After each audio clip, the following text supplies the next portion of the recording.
Very much for inviting me, and also thank you very much for all these wonderful papers so far. I tried to open a PowerPoint. Let me see if it works. No, let me see this one. Yeah, share. Okay. Does it work? Do you see it? Yes, yes. Perfectly, thank you. Okay, wonderful. So, it's obviously about the topics in the humanist tradition, and the interesting thing is in the usage of topical arguments was not totally alien to scholastic theology, to scholastic theological method, as we can see in Francisco de Vitoria, Melchor Cano's teacher in Salamanca. I'm sorry, that was a mistake. Let me see, how can I do that? I'll go back to the share. Okay. Sorry, I'm screwing up something.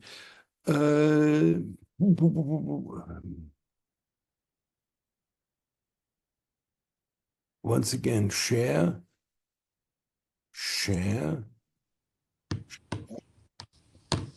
Do you see the shared screen? Yes. Yes, but it is always the same. Yeah, okay, that's already something. Let me see. What do I have to do to go to the next picture? I'm sorry. Goodness, I never had that. Let me. Maybe the arrows on the pad. Yeah, but the problem is I don't see those. I don't see this. This is strange. You see a resume, and yeah, now okay. Now okay, here it is. Okay, sorry for Thank you. Thank you. Thank you.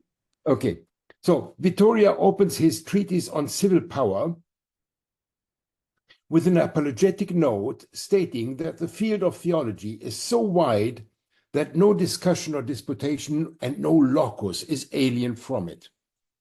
And here you have the text in Latin, which I'm paraphrasing. As confirmation, Cicero is cited, making the same claim for rhetoric. With this, Vitoria parallels the one discipline that contains everything with the other that debates about everything. Within theology, the first orbit of all sciences and studies, Vitoria locates himself in that vast field of knowledge, affirming to have chosen the most powerful place, namely that of Respublica. Following rhetorical conventions, he applies spatial metaphors to the field of knowledge, and this language helps define the vastness of the themes and the claim of importance to that area chosen. Within the discipline, especially as it is universal, any part may be emphasized as the contingently selected locus. The chosen place certainly has its function in the overall system. However, immediately after that, Vitoria also applies two different imageries of this term locus, namely reference to a citation in a book and a well-known quotation. In this case, the locus to reread is Peter Lombard's sentences to Disputation 44, quoting Romans, "There is no power except from God." In this small sample, we gather various applications of the term locus, namely the spatial metaphor, the field of knowledge, the literary reference, and the adage or biblical verse. Vitoria promotes a rhetorical view on his discipline while endorsing scholasticism of the sentences. Now, Vittoria is also famous for having substituted the sentences by the Summa Theologiae of Aquinas.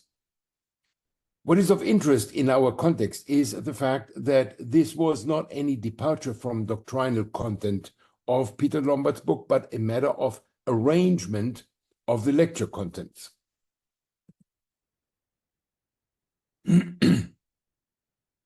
This new method of teaching was also adopted by Melchor Cano in 1546, who lectured on the third book of Peter Lombard, starting with the distinction 23 on virtues, however, following the sequel given by Aquinas in his Secunda Secundae.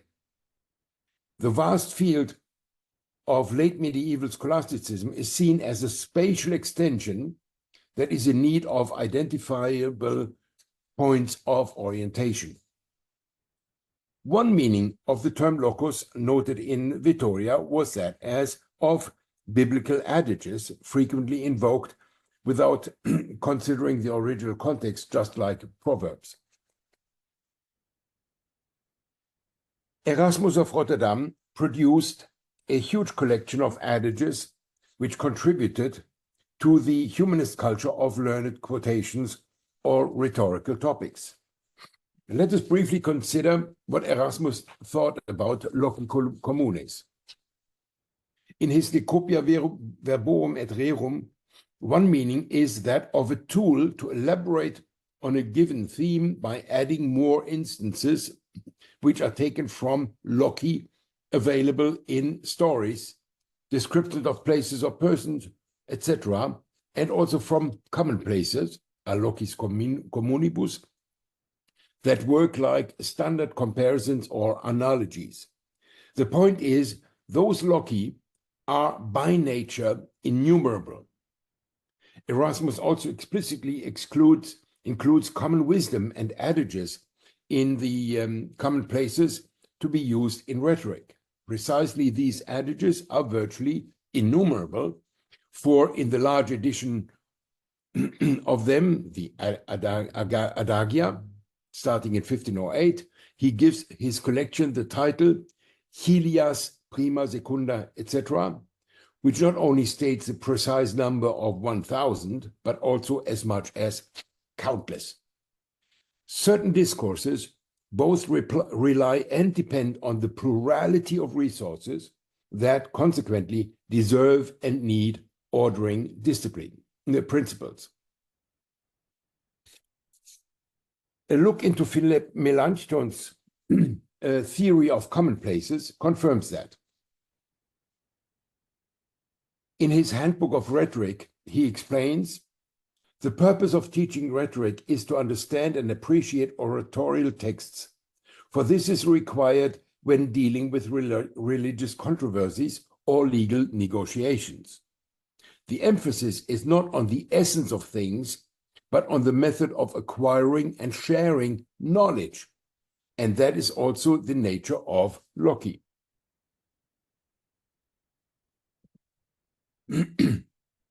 In a brief definition of loci communes, Melanchthon explained that philosophers arranged human affairs and also the areas of studies such as theology. This approach is then explicitly applied to the study of theology. In one of the several versions of his treatises on loci communes, he narrates the history of theological method. In all disciplines, artibus, it is necessary to establish methods, methodos, for the sake of clarifying the area of competence, and also in the teaching of Christianity. Even the creed is such a methodus. The culmination was, so he narrates, was Peter Lombard's sentences as a secure summary of doctrine. After that, and that's important, dissent started. Hence Melanchthon's Protestant program of a method based on the scriptures and his theological commonplaces are firmly referring to the Bible. Given the existing dissent, he decries the scholastic disputations as less explaining the mysteries than ruining them. And we heard yesterday that part of the impact of humanism was due to the fact that scholasticism was putting itself into a crisis of dissent.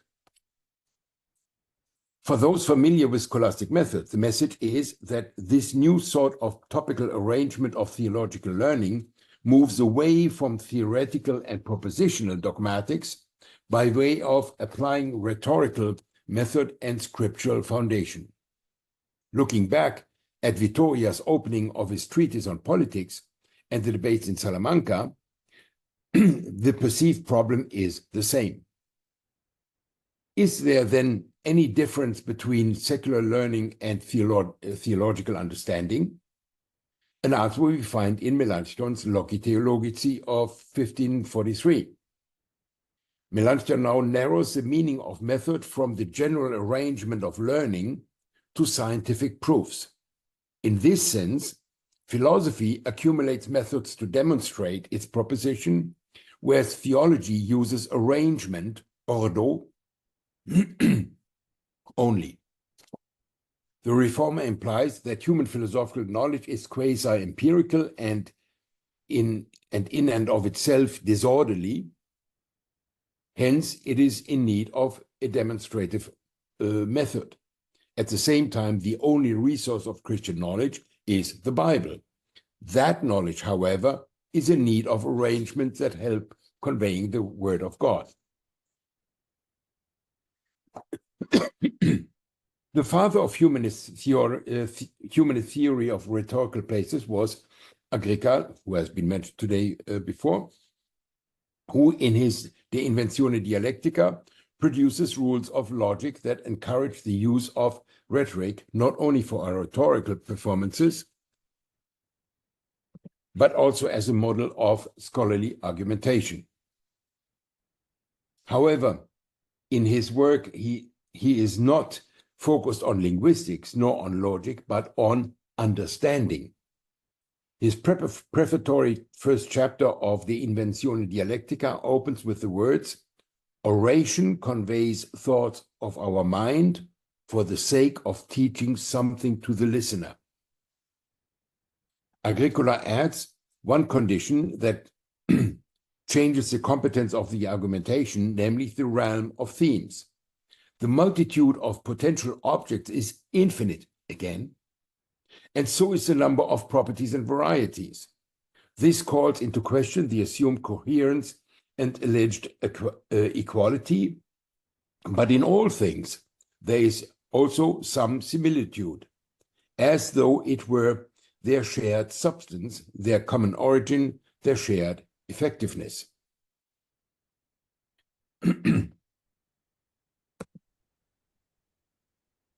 For the classification of understanding and understanding of the countless realities, we need what is called loci in this book, the potential arguments that serve as a guarantee and repository of persuasive tools. Topics turns the infinite universe into a closed world of understanding.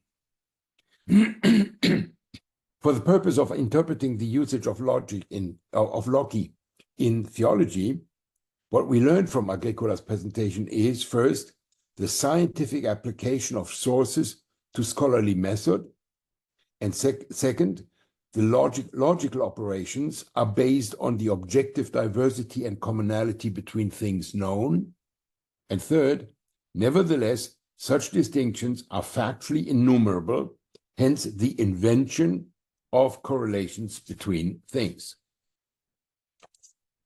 With that, we can come to Melchor Cano.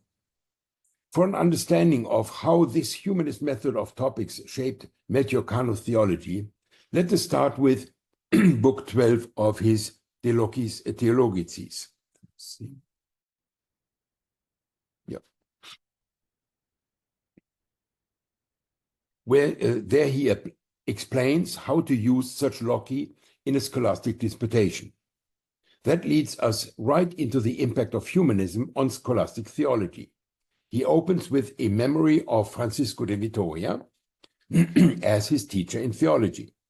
Vitoria had praised the student's intelligence, but also feared that in some disagreement he could contempt some of the master's ideas. Cano responds with reflections on being a student. It is erudite, prudent, and eloquent to follow the teacher's leadership.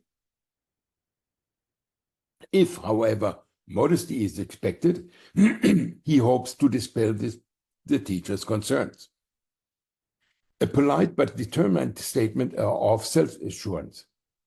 In contrast to this, he rejects those who treat doctrine like a sacrament or even are restrained by superstition, so that they never deviate from a persuasion once endorsed.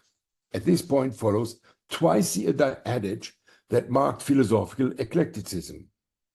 Quote, "The theologian has no need to swear by the laws of someone," and a few lines down, after claiming that even Aquinas exercised modesty and diligence in not abrogating faith in the face of ancient authorities, nor siding with others who held the contrary, he asserts that he does not intend to reject any finding of Aquinas or Vittoria just of his own will,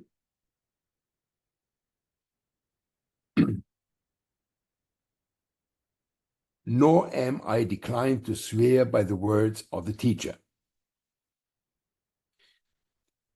Well, in consonance with Vittoria's understanding of theology as a field that invites to find a place, Cano describes it as an area of controversy that, barring conceit and dogmatism, attracts scholars who are confident of their thinking and respectful of the ideas of others. The discussion about the application of theological topoi is a variant of the dispute about the competence of theology with regard to faith.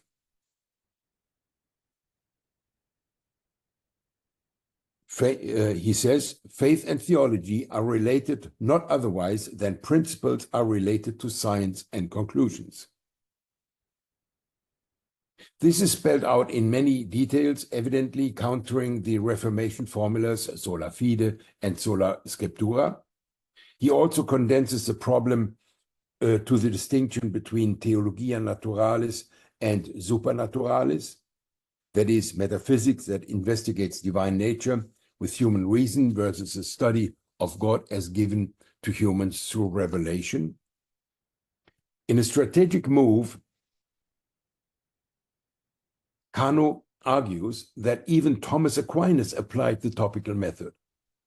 For in his Summa Theologiae 118, he had cited Boethius having dismissed the argument from authority as highly uncertain. To that, Aquinas responded, "For even though an argument, locus, from an authority founded on human reason is the weakest of arguments, an argument, locus, from authority founded on divine revelation is the most efficacious of arguments." Cano's intention is to show that even Aquinas operated with that method. Therefore, he elaborates that Aquinas was only tentative and incomplete in that, explaining the nature of topoi only in a condensed way in his style, as also no other author even tried to explain the method of using loci as such. From all that follows, the task to find the means to practice not only memory, but also ingenium, and that we will execute with no other help, as it is said, with our own power. And as I outlined here on the slide, that is a quotation from Cicero. To make clear to what extent the humanist method will help improve scholasticism, there follows a harsh review of Peter Lombard's sentences. Many scholastics, scholae autores, committed sins in arguing and order perturbatione rationis aqua ordinis, especially when following the master. The division of the books and the thematic order are defective, looking more like a mass of witnesses than a distribution and order of the discipline. Equally, the ways of finding arguments is missing.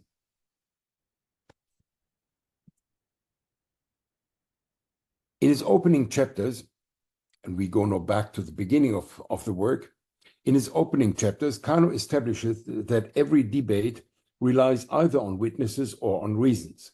Theology is the only discipline in which, in addition to testimonies of reason, also those of authority are required, to the effect that reasons are treated like foreign guests. That doesn't make reasoning alien to theology, for as soon as faith needs to be shared and taught, reason is required. Topical argument is then essential to studying theology. However, Cano explains, he is not dealing with loci communis in the sense of major chapters of teaching. He mentions justification, grace, and so on, as are also popular among the Lutherans, Calvin and others, but rather referring back to Aristotle, commonplaces in the sense of places and references from where any disputation can proceed. In theology, loci are like the home of all argumentations, where the theologian finds all his substantiations, be it or for affirmation, be it for rebuttal. While the first 7 types of locus treated in this book regard theological matters such as scriptures, church fathers, and scholasticism, the 8th refers to natural reason, the 9th to philosophers, and the 10th to human history. Natural reason as a point of reference gives occasion to reject secularism and also fideism and scripturalism, typical of Protestantism. In his critique of the latter, Cano employs typical humanist forms of reasoning. We consider to be the greatest error to close the ears to the reasons of nature. Reason is the hallmark of being human. And every Christian teacher has 2 personas, an ordinary rational being and the other that of a theology teacher equipped with reasons typical of theological faculties. The theologian may exclude the personality of the human when speaking of divine things, but when dealing with human things, how stupid would it be to leave the human out of the human? Fact is that all the disputation, whatever the subject matter, deals with the human person, and to leave that out would be utterly stupid. Do we need any further evidence that Cano is thinking in humanistic terms? Books 9 and 10 discuss the compatibility of human rationality and classical philosophers with Christianity. When discussing Pythagoreanism, popular in the context of Renaissance Platonism, Cano states, quote, "When we inserted in our disputations what has been correctly and wisely said by philosophers, we reclaim it as ours and do not borrow something alien." So, quotation means endorsing. Against the background of the Renaissance of pagan wisdom and the question of compatibility of ancient philosophy with Christianity, this is a strong and confident statement. Whatever we endorse from secular or heathen philosophers, it is still made our own by our personal and Christian reasoning. Cano's list of external resources of theology concludes with Book 11 on history. In typical humanist manner, it opens with a personal story, here the news that his father had just died, who had constantly encouraged him to produce his book on topics for theology. So follows the next rhetorical ploy, the affirmation that the whole of history in theology is not debatable, since It has already been present throughout this book. History was present in theology.